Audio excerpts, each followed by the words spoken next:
In front of the camera today, you will see several Seiko. These are all mine, and one incredible Grand Seiko that I am borrowing for a review. And I'm such a big fan of Seiko. I can't resist a good Seiko pickup. And today I want to show my latest JDM Seiko addition to the watch rotation. And that's the focus of this video. It is a watch that I think is one of, if not the last of the serious value Seiko divers that is in the watch market.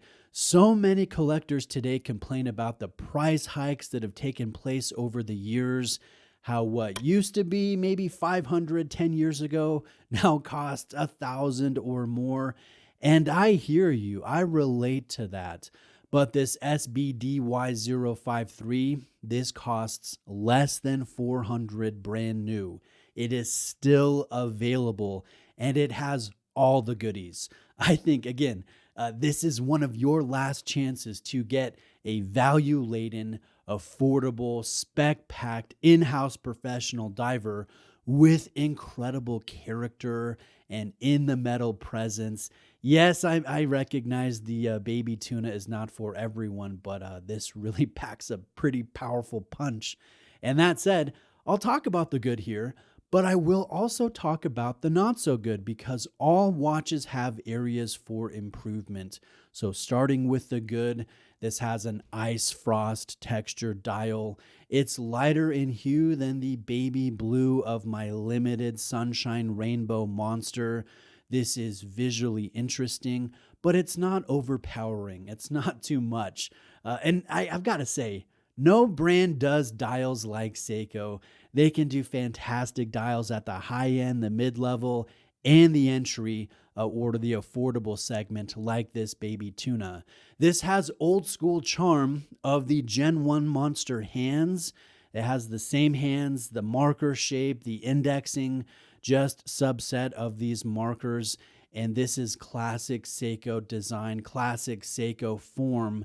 And I think that it is better than the slightly updated Seiko forms of the Gen 4 Monster, which is what I have here on this Sunshine Rainbow. I think this has incredible lume, like we expect from all modern Seiko divers.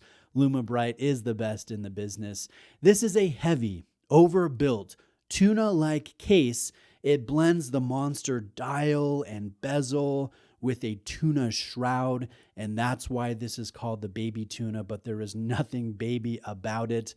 The bracelet is a Monster design, and I think one of the really great things about this watch is that it is JDM, or Japanese domestic market. It's made in Japan for the Japanese market. So you will see made in Japan on the dial. You'll notice the kanji date wheel. English is the alternate language here, but there's just nothing quite like seeing a JDM Seiko with a kanji date wheel. So I always keep my day wheel set to kanji, and I've quickly come to recognize the different days. And it's a little easier because Saturday and Sunday are blue and red, which kind of really help out there. Now, speaking of JDM, you can't buy this watch from a USA Seiko dealer. You have to buy JDM products in Japan or from a Japanese dealer that sends or ships watches globally. So I got mine from Shopping in Japan. It's the same place that I got the Sunshine Rainbow Monster from. I think they're the easiest place to get JDM Seiko, Citizen, Casio, Grand Seiko. Really, they're a great store, a great dealer, and I'll link this watch below in the description if you need a trusted place to source JDM products here in the United States. Now, what are the areas that could be improved?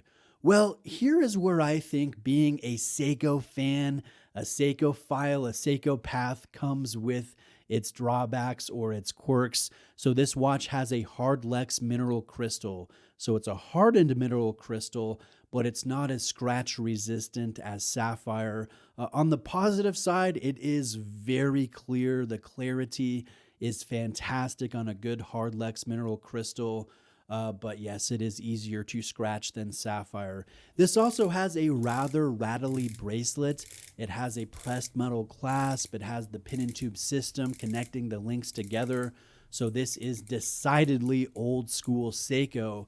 And if you want that value of a great old school Seiko, then you also have to live with the aspects that help that price, be affordable and stay low. This also has average bezel action. It can be a little difficult to get traction or grip with this protective shroud, but that's the nature of the design. You're also getting more protection if you decide to take this scuba diving. Now, lastly, this has a 4R36 movement.